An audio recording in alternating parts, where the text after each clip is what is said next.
Hello everybody, we're back against Panicki.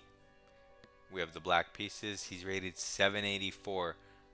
Kind of a big jump. Um, he says hi, I tell him good luck. He opens up with e4, hitting the center. I respond with d6, not making immediate contact with his pawn, hitting a different central square. He develops his knight towards the center. We develop our knight towards the center. This prepares castling. See, now this is a real 700. See, I could tell already. Nice. This is what I'm talking about. So, white moves the same piece twice.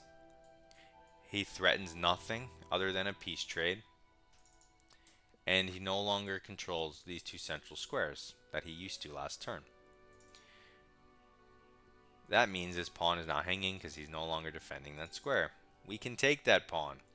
Taking central pawns is very important because it gives you a big advantage if you don't run into some type of attack. I'm going to take the pawn because this is not coordinating with anything. There's no bishop here, right? Um, whoa. Whoa, whoa, whoa, whoa, whoa. Come on, guy. Okay, so it's a check. Hitting my rook. I obviously have to take back. And now he's just blitzing stuff out. I have no idea what's happening. But I don't want to move my king and lose castling rights. So we either block with the knight or the bishop. Because I'm up a piece, I'm going to do the forcing move that he has to respond to. So he insta moves to protect the bishop. Whatever. Like I said, I'm up a piece. I'm just going to take it. He has to take back. And now anything goes. I just want to continue my development. This bishop looks kind of stuck on this diagonal. You know what? This guy's so bad. I should just checkmate. He'll definitely just blunder checkmate next move. It's not the right way to play, but he's terrible. So normally you just go g6. You fianchetto, right? You castle. You put your knight here, and you play the game. But because this guy's just clearly making horrible moves, I'm gonna go queen b6. And although I'm moving the same piece twice and not developing, it does come with a threat that he can't avoid. One is the pawn. He might defend the pawn, but the real threat is checkmate. He can't defend both. So it is a move that wins something. So there's an argument to be made for it, which is why you would break the principle. You say I'm going to win material. Okay, this defends the pawn, and funnily enough, does it in a way that he creates an escape square for checkmate, which this guy has no idea that this is even going on, but it's kind of funny. And because he didn't develop anything, you don't have this checkmate, which is hilarious. So check, he goes over, and now you have to calculate. You can't just make a move. If something like this exists, you have to try to look at two moves ahead, right? So, yeah, you can take the pawn and go for material, but forget that. Check here, check here, but we don't have a light square bishop, and we don't have the rook available to the c file. And we don't want to encourage him to run and hide, right? Um, so what we want to do is create that possibility for the rook to be on the c file, which will cut off his escape route. We can do that while developing. Of course, you can just take the pawn. You're winning a rook, right? Um, I also just noticed for some reason that my knight's hanging. Wow, totally blind. I was so infatuated with this. Okay, so in light of our knight hanging, we'll just take this. Wow, just noticed that. Because I'm in my head, I've already painted this guy out to be such a bad chess player that when he goes queen a4, I'm already laughing in my head that he's defending the pawn, that I'm not even considering that it's also attacking something. I'm not convinced he even knew it was attacking the knight, but still. So that's why you really, in a real chess game, you're supposed to focus hardcore beginning to end. because you can play tricks on yourself. We have this check, but let's just take the rook. Okay. And the whole center development thing kind of fell apart immediately because when your opponent plays terribly, you usually just fall back on the free stuff principle. So there's that. He develops his knight. Most importantly, we just have to make sure there are no threats, right? We don't fall for something dumb. So we develop. This guy's not 780. He's like a 100. What is this?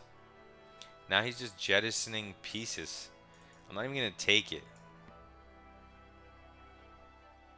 Not even going to take it. I'm going to hit his queen instead and improve my piece. And confuse him thoroughly. And about 60% of you. He moves his queen. Okay, so we're up everything. We could take whatever we want. We'll just take another free piece. And this game is just over. Slash terrible. Not even upload worthy. But I'll upload it. Hopefully he resigns.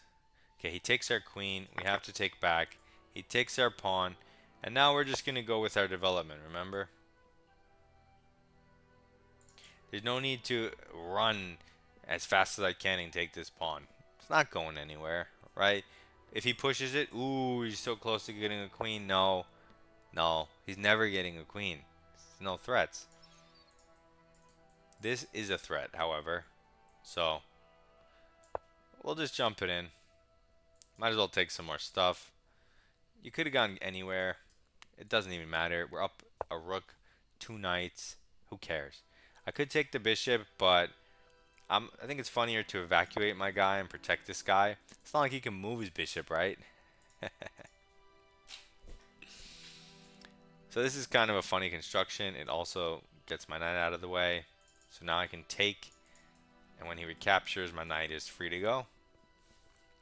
Did its time, paid the price.